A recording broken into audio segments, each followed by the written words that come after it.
What's good, y'all? Welcome to my review for AEW Revolution 2021. And I'm gonna be real, this was definitely not the greatest AEW show. I wouldn't say this was bad as what was it, All Out last year. I think that was the one where Matt Hardy damn near killed himself. It wasn't as bad as that, but I gotta say this was definitely the second weakest pay-per-view of AEW so far. It was still an awesome show. It was still a great show. A lot of great matches, but it wasn't up to the standard that you typically expect with AEW. And like now, to be fair, the John Moxley match, that was fucking awesome. And like I said this before, at fucking Full Gear when John Moxley and Kenny Omega had their match there, that unsanctioned match. I think I probably said something similar with Eddie Kingston. That ain't my kind of thing with pro wrestling. I'm not into the whole extreme death match, barbed wire exploding shit. That ain't my thing. I can appreciate that kind of match, and I can respect and I can appreciate the work and the wrestlers putting their bodies on line, but that's just not my thing. The match is still awesome, but that's just not my thing. That ain't my. I like to watch a match where I don't think every 5 seconds I think I'm about to watch a fucking murder. But so that match was fantastic. The ending wasn't the greatest, but we'll get to there when we get there. The tag match was phenomenal. Yeah, man, the ladder match was also really, really good. And with all it being, yeah, like I said, it was still a great show. Just with some hiccups and just wasn't up to the typical standard you expect AEW. But before we jump right in, let's just quickly go over the Christian Cage stuff, because that's what a lot of people were going on about last night. Now, everyone was calling it a letdown, disappointment, this and the third, because they all worked themselves into this, because they are all expecting to be like Punk or fucking Brock Lesnar or Batista or somebody else. And for me, was it a disappointment? No, not really, because I didn't get my hopes up for anything. I didn't go into Full Gear this year thinking like, oh yeah, it's gonna be Punk. It's gonna be Punk. We're gonna finally see CM Punk. I went in there expecting nothing. I would have been like, yeah, I would have been cool if it was Punk, but it was Christian. I didn't mind it. I like Christian. I think Christian's awesome. Christian, I'd say, still has probably a good few years left in the tank. He could probably give us some good matches, do some stuff backstage as well. I'm sure AEW's going to probably use some fantastic. Oh, and also the Darby Allin Sting match was also phenomenal. But we'll get there when we get there. But, I mean, I think it's cool. Like, I understand what some people say, because let's be real, as much as I love Christian, he is not this, like, he's not going to, like, shatter the ratings. He's not going to, like, move the needle at all, because Edge isn't even doing it on Raw. The ratings are still in the toilet for that show. So Christian isn't really going to do much from that perspective, but I'm sure he's going to do a lot of great things for a lot of the kids in the back. Maybe, spread the wealth of him, give them some pointers, maybe do some stuff. And he's going to do some, and he can probably work some good matches with Kenny Omega, John Moxley, MJF. He can probably get some good matches out of Christian still. So I'm excited. I'm curious to see. Well, I wouldn't say sad, but I'm curious to see what they're going to use Christian, because I love Christian. His feud with Randy Orton back in 2011 was fantastic, man. I'm sure we all loved that feud to death. That was probably the second best feud of 2011. Of course, number one being CM Punk and John Cena. So I'm curious to see what this happened, but I'm not really disappointed in it at all. So So I thought it was fine. I didn't really care either way. But that's my 2 cents on the Christian thing. If you guys are curious what I thought of that.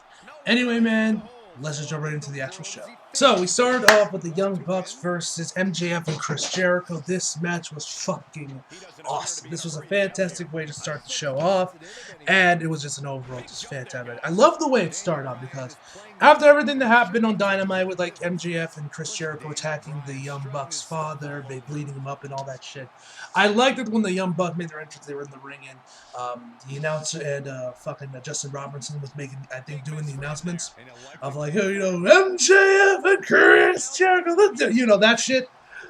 when he got to the Bucks, the Bucks actually both grabbed their titles out and just like went right up into MJF, Chris Jericho's face, just showing them the title that we are the champions. They walked outside to the outside of the ring. They got out to the outside of the ring, which I like because you don't typically see baby faces do that. It's usually more of a heel thing. So I like that the Young Bucks did that. That was cool. And then the match started fast and furious with, I believe Matt I believe it was Matt that started off the match. Going up against Chris Jericho, he instantly starts going and wailing at Chris Jericho. MJF gets in. Nick then takes out, and they're both going at each other. And they have the offense going early in the match. Eventually, MJF and Chris Jericho eventually take over the match. And we also got them they wrapped each other and then just threw the Bucks into each other. And we got a meeting of the minds there. Wardlow, of course, eventually got involved in the match a couple of times. There were some really cool spots with Nick. Nick did this move where he jumped, where he grabbed the top and the middle rope, jumped over it, kicked Chris Jericho, jumped over the top rope and hit this and spiked MJF with this move. I don't know what it was called. Then he grabbed that just in one fluid motion, kind of backflips, or I don't even know what to do. He goes in between the first and second row, goes between that, hits a moonsault on Chris Jericho before then hitting a Canadian Destroyer on MJF.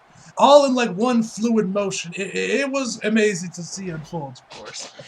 You also had this one spot where the Bucks were going to go for the Meltzer driver, but MJF was holding on to, I believe, Nick's feet, and it was Matt.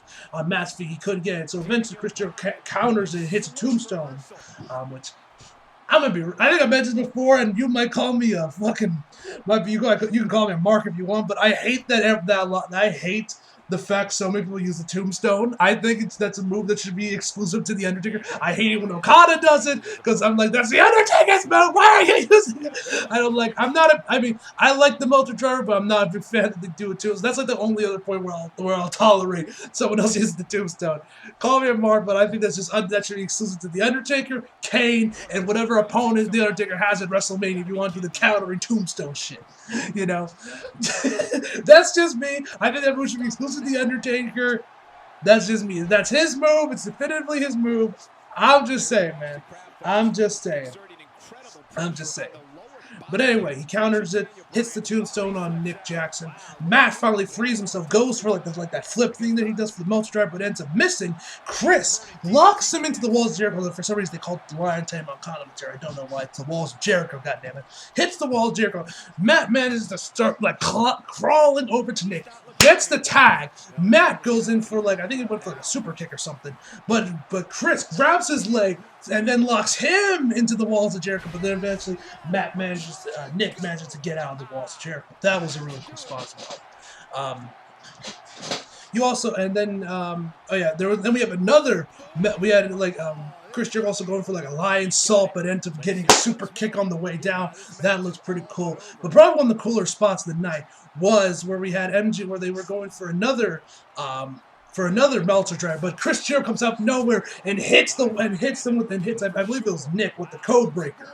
So that was pretty cool when Nick counters into a tombstone, or Nick countered it into a pinfall, which got a close near fall. Matt was wait, two. That was two, right? He was checking up with Aubrey. The Aubrey was making sure that was a 2 count. But anyway, Chris Jericho hit the Judas effect on Wardlow unintentionally, obviously, and Nick managed to hit the Meltzer driver to, of course, win the match and retain the AEW Championship. So that was awesome. Now, we found out, I don't know if it was right after this match or later on the night, but we had a post interview with the Inner Circle where they said there's going to be a War Council happening on Dynamite this week, where we're going to find out. We're going to have a War Council. States are going to change.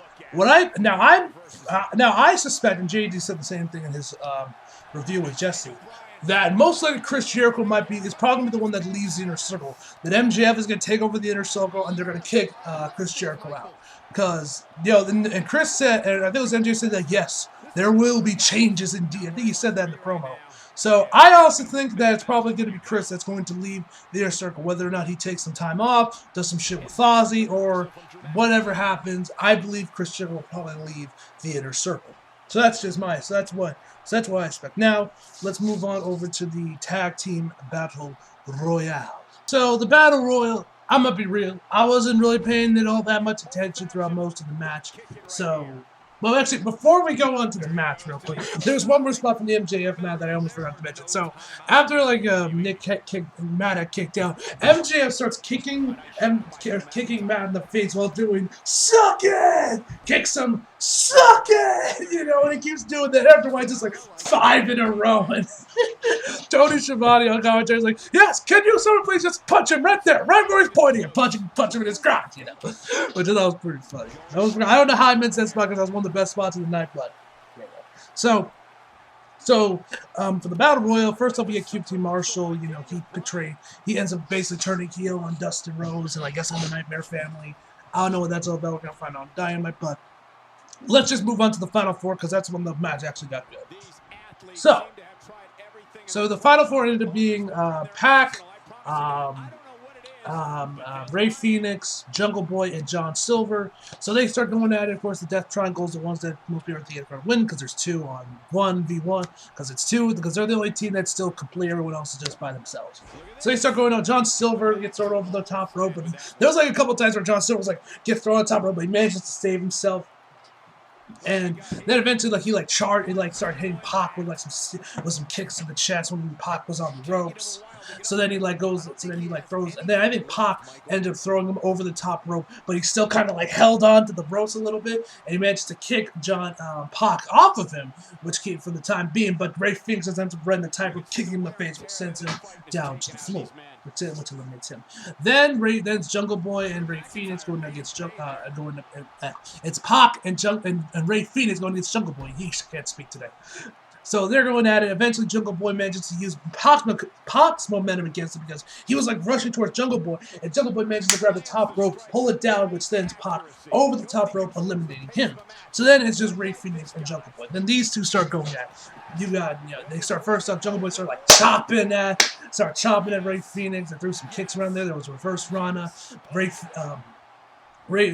Jungle Boy slid under the bottom rope and he was by the barricade jump, and then Ray Phoenix ends up doing a massive suicide dive or whatever that was, a tope, whatever you want to call it. Does a suicide dive, which looks like he almost missed it. I don't know if he overshot it or just because he is so fast. Because legit, when Ray Phoenix, I don't know how this man gets that much fucking speed. But was there some golden rings lying around? Is my man Sonic the Hedgehog using the light speed that time? We'll get about when we'll talk. We'll talk about rings in a second. But did my man have was there a bunch of rings that I did not see that he could see? Did he use a light speed dash, which sent him over the second rope for that suicide dive? But either way, he ends up hitting him, but gets thrown over the barricade, comes back in there. The rest are saying one of the rest saying that he was eliminated, but Arby tells no, he went through the second rope, so he's good.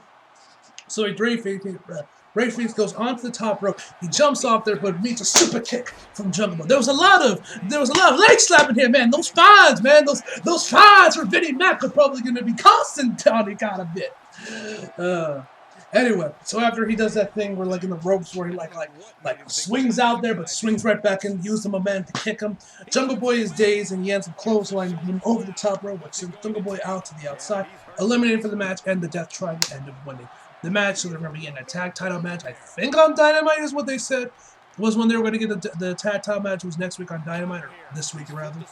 So this was a pretty good battle royal, all things considered, from what I saw of it. The part when we get to the Final Four is when the match really started to get good. And it was overall a really good match to follow up from the tag title match. So now let's move on to the women's match. So we had Hikaru Shida versus Kazuchika Okada. Yeah. Legit, when JD made the joke in his reveal, I was yes, thank you. I'm not the only one that thought she looked like Okada with the hair. But so Ryu Miyazaki, in all seriousness, this was a good match. This was a good match. Not the greatest match I've ever seen, not as good as I've ever seen the last two, but it was a solid enough match. A solid enough match between Hikaru Shida and Ryu Izanami. Now, so the whole thing with this match was going in is that Ryu doesn't respect Hikaru. She said to her 10 years ago, even if you wrestled for 100 years, you couldn't beat me. So this was more of respecting than anything else. So they start their off. They go doing their thing. eventually go out into the outside. Hikaru uses her chair to do that thing where she, uses it as a launch pad, like a hurricane run or whatever. Ryu catches her and just throws her over the top, over into the barricade by the fan. Right, just throws her into the fans. And the ref throughout this whole section is like telling both like, get in the ring, get in the ring, get in the ring. They tell them to get into the ring. Eventually, they get hit each other with knee strikes and fucking rainmakers and shit.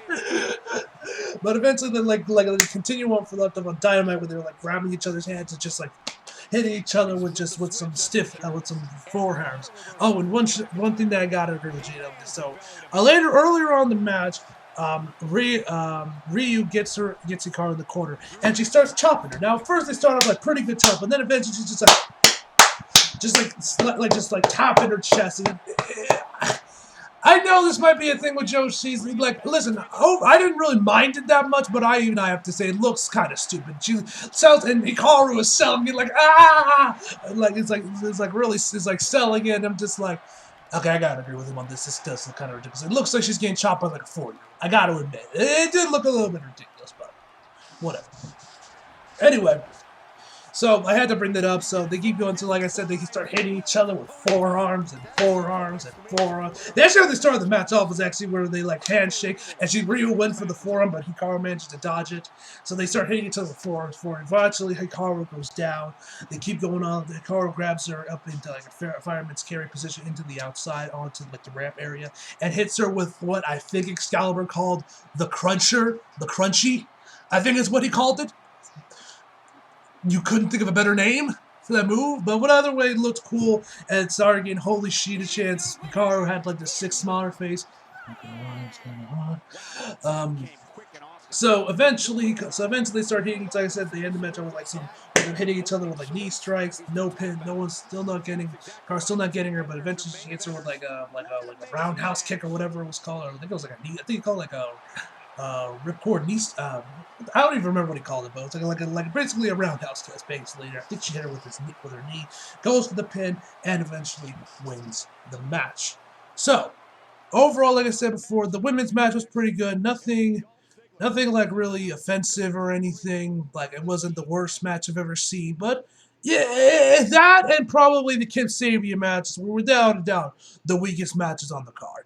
This one I thought was better than the Kip Sabian match. The Kip Sabian match I also thought should have just been on Dynamite, but whatever. So that brings us now to the Kip Sabian match. Excuse me. So the Kip Sabian match.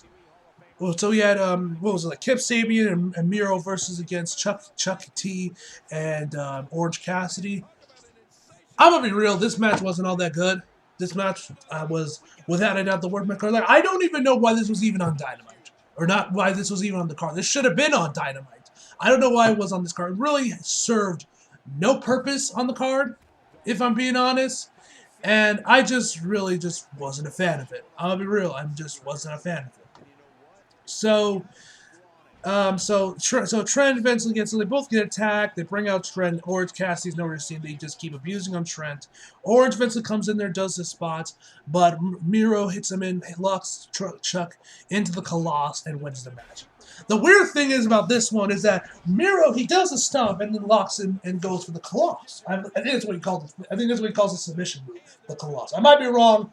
Forgive me if I'm wrong, but I'm pretty sure he called it the Colossus. So, and he does it, puts his hands together, does the whole thing you were about to grab up on, you're about to lean in and just lock it in completely. But he waited for 10 seconds to do it. I'm like, fam, why are you just standing there? Lock it in. Is it just you are nothing? Is it Miro asserting his dominance against Chuck that I'm better than you, so I'm going to make you wait before I lock it in? What was the point of that? What purpose did that wait time serve in this match? I don't know. I didn't get it. This match wasn't that good. Moving on. So, and also you also have Miro hit fucking Penelope Ford outside. So maybe Miro's finally could be going away from these guys, could do his own thing. I don't know. And I don't honestly care. So, next up, we had a match that was actually pretty good, Matt Hardy versus Adam Page. So this match was all about who's earning for the first quarter of 2021. Does Matt get Adam Page, or does Adam Page get Matt's earnings for the first quarter of 2021? 2021.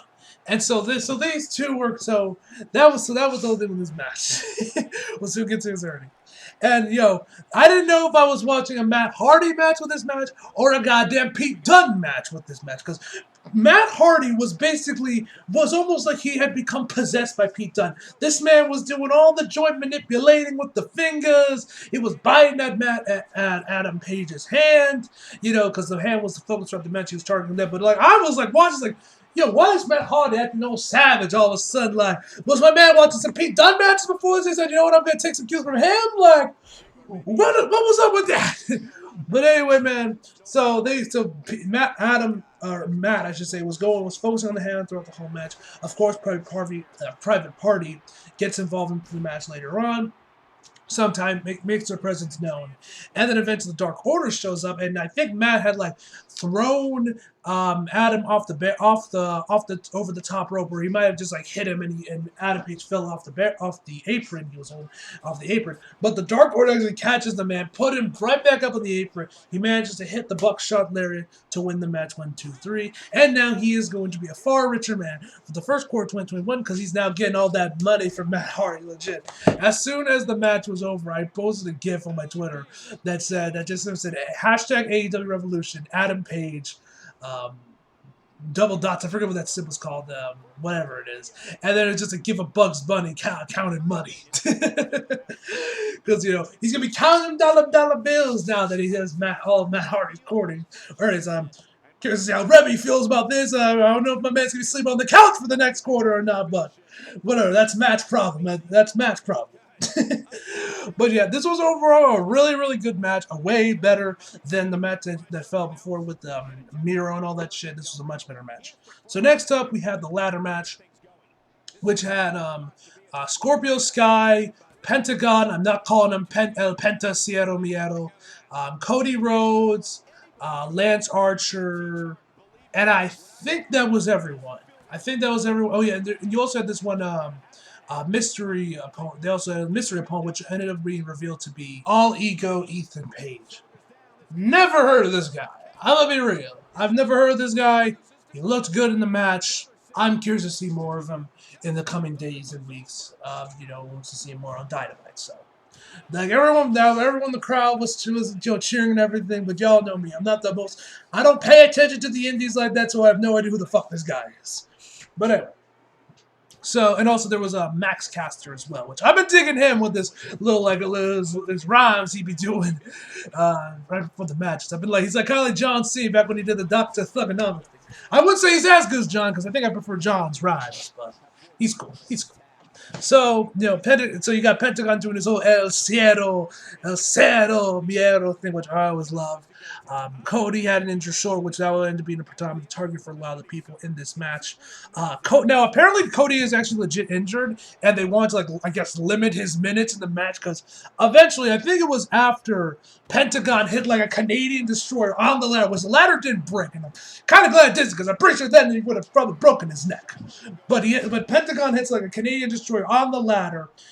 They take Cody out to the outside into the ramp, into inside the tunnel, and actually they didn't go all the way. They more or less just kind of hovered around the entrance. And if you paid attention to the sides of the cameras, you could still see Cody just chilling. Now it looked like they were kind of checking. It looked like they at least tried to make it so where they looked like they were checking up on him or whatever. That it wasn't just like he was just standing there, but it was still kind of.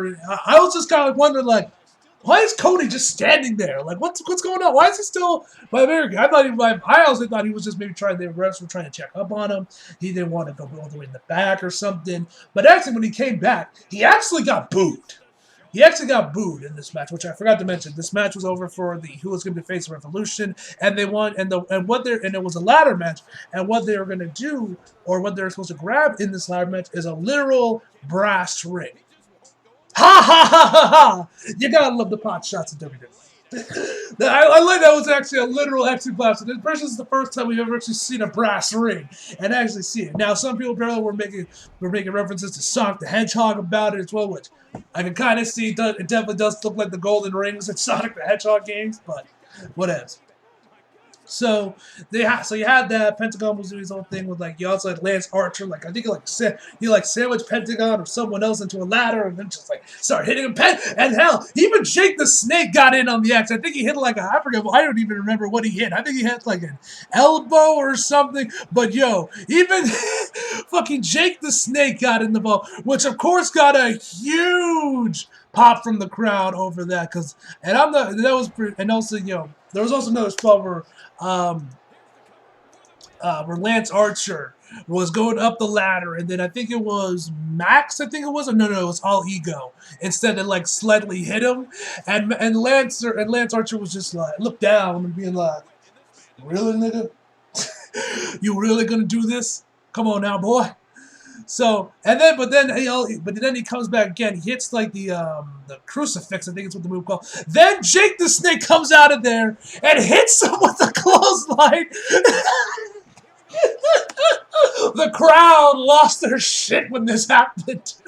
And so was I. I was like, God damn, Jake. And this dude sold it like death. Then he takes a super kick from Pentagon. God, I love that AEW, man. This was fucking awesome. That was absolutely legendary. I was so shocked. They're like, holy shit, Jake the Snake's getting on this action. It was absolutely fantastic, man. I loved that. Was probably low-key, probably spot of the night that wasn't, once he got to the death match. Spot of the night low-key was when Jake the Snake got the close line. Because I doubt any of us expected Jake to get in on this. Oh, that was fun. That was really fun. That was really fun. But anyway, Scorpio Sky wins the match, and is going to be getting a match with Darby Allin. I want to say on Dynamite this week. I think is what they said. So, yeah. And then next up, speaking of Darby, we then had the street fight between Darby Allin and Sting versus Team Taz with Brian Cage and fuck, what the hell's the other dude's name? I've literally just tried fucking Ricky Starks. Ricky Starks. That's what his name was. Slipping on his name for a second. And I love this match. First off, how did Brian Cage fit in that fucking Lambo? Like, that was the first shot. But anyway. I loved how they started this off with the entrances before. And now this was a cinematic match. I was curious if they were going to go with the cinematic match approach or they were going to go with a legit match. With Sting's age, I thought they could go either way with it, but they went with a cinematic approach, which I thought was a good idea. Because whoever directed this and whoever was the cinematographer for this this matchup did a fantastic job. We'll talk more about it in probably my favorite shot of the night once we get there, but I'll talk about that in a second. I got to talk about these entrances first. So Pentagon, not Pentagon, Ricky Starks and Brian Cage, they got into this Lamborghini and they just drove off over to the building, over to where they were going to have this match. Then we have Darby Allin to start playing, and my man's just skateboarding. What I'm assuming is around Jacksonville, just skateboarding around, doing the occasional tricks here and there. Then Sting comes out in a pickup truck, and Darby just hitches a ride on the back of it, and they get over to the arena. Once they get to the arena and they start going into the ring, you see all these people in like Sting masks surrounding the ring, and they're like hitting the apron, hitting the ring, and then the match begins, and these two just start going at it. The Darby Allin was looking Spider-Man in this one, because first off, I want to say it was either Brian Cage or maybe Sting. Someone threw Darby off onto like the legit wall from the top rope onto the wall. The wall that was right in front of him, and then jumped right back down. I think he went for that coffin drop thing, and it looked pretty good. I don't know if he actually went up a little bit as well, but either way, my man just bounced off that thing like he's Spider-Man or some shit. That was cool. And then we also have him climbing up like some steel pipes, some like steel beams or whatever he was climbing later on in the match. That was cool. But the coolest part of this match was definitely the shot when Sting was going after, I want to say it was Ricky Starks, it was Sting going against Ricky Starks. They were going at it. You get this amazing just panning shot, like a bird's eye view panning shot, them just like rushing over to like the other side of the building where you see Brian Cage beating the shit out of Darby Allin. So they start going at it. Darby Allin's just like, and my man legit just starts carrying Darby Allin around upstairs, which was quite the impressive scene, which was quite the impressive spot. But that shot when he picks him up and then picks him up and just starts climbing out there in the stop when they zoom over to where Darby is without a doubt, the spot of the night, man. That was fucking cool.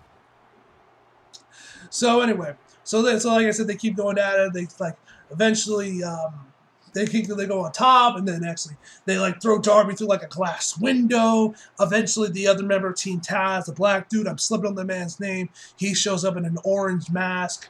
Taz, and also I gotta say, I don't know. Some people were saying that they were big fans of the commentary for there being commentary for this match. I personally really dug the commentary, but that's just me. So they start going at it. Eventually, they get back down there. Sting is going after Darby. Sting rather just throws his bat all the way up into the upstairs area where Darby is. And because the ringer starts like, "You're nothing without the bat. You're nothing without the bat." And he starts kicking his ass, but eventually the number 10 get caught up to him. And then Darby like throws him back the bat. Sting catches it and he starts wailing out with the bat, and then he like ends up breaking it on Brian Cage's back. That was pretty cool.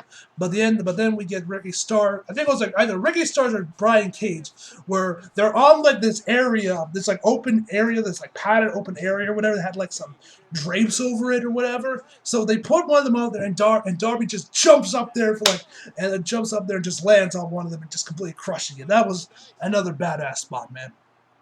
But anyway, so that was pretty awesome. But anyway, Sting gets the victory on Darby Allin, or not Darby Allin. Sting gets the victory on Ricky Starks, and yeah, man, this match was just fantastic. Great reintroduction for Sting.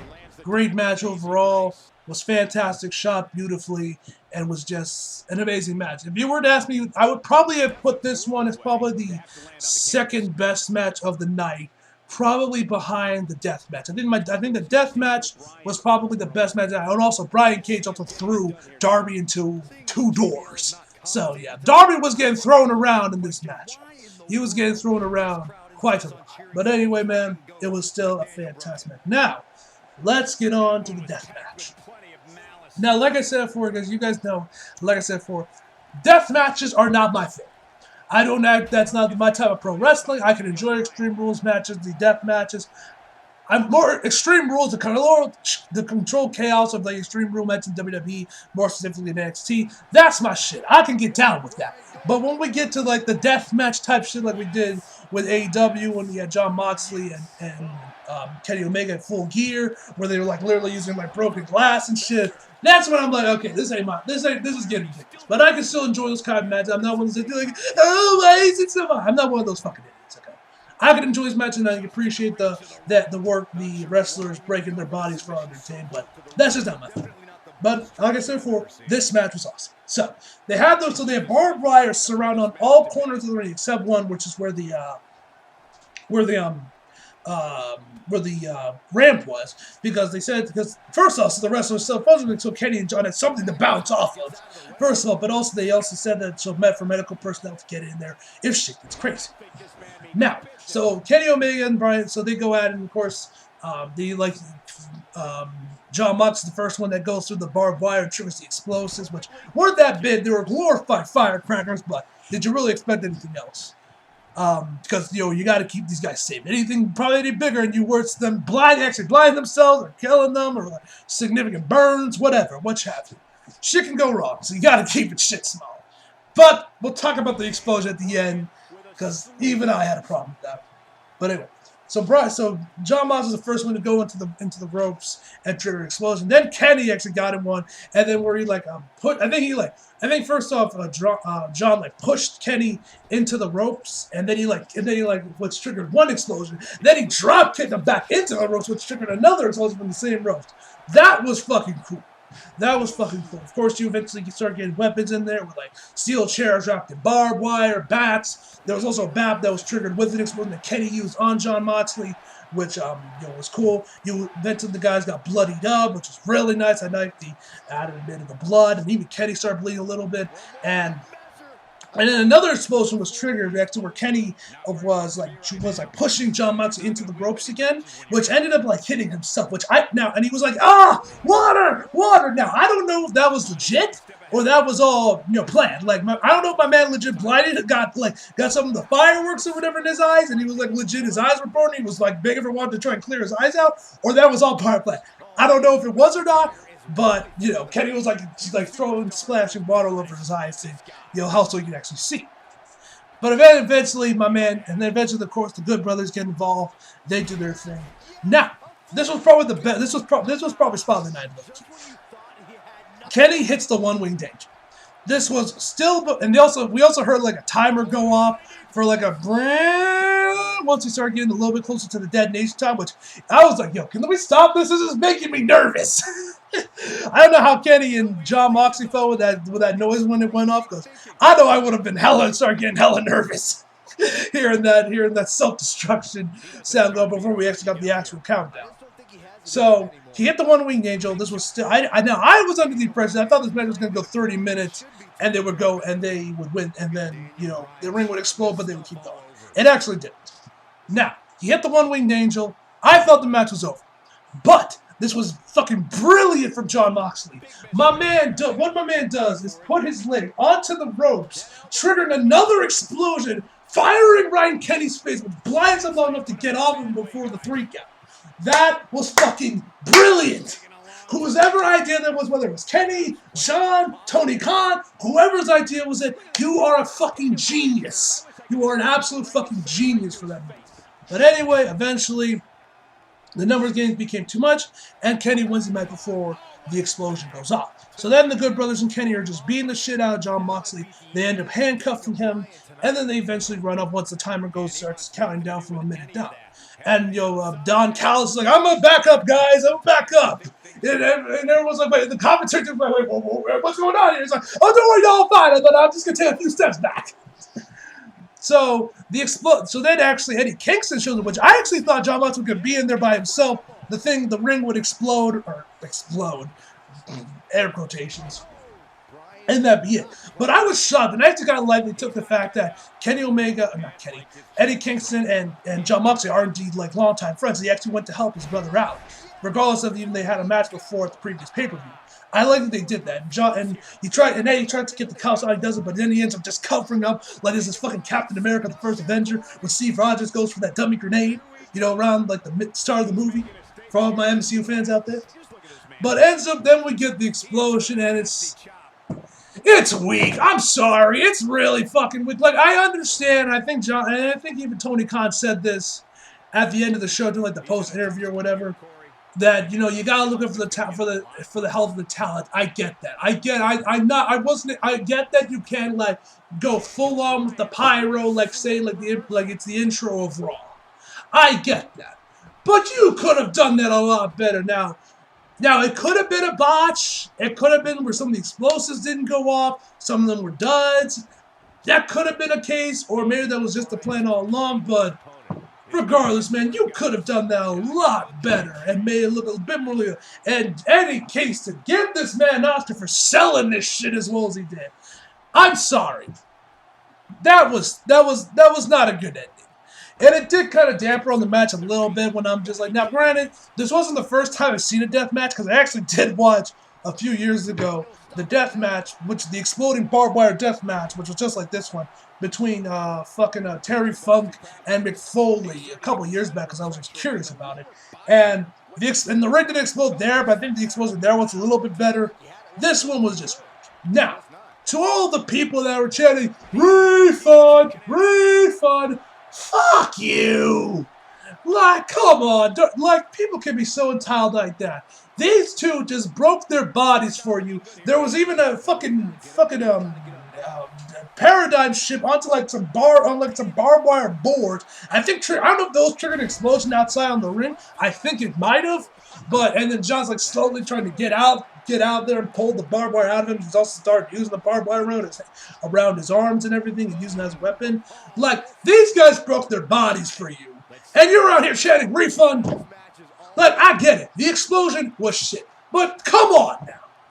No, that's just the entitlement of some people, man. Like, no. I'm definitely I think the refund shit was stupid. But anyway, man, that is the end of Revolution. So, overall, it was still an awesome show, mostly carried by the Derby match, the Death match, and the Tag Team match, mostly carrying the show, because otherwise I probably would have given this show like a 6 or a 7.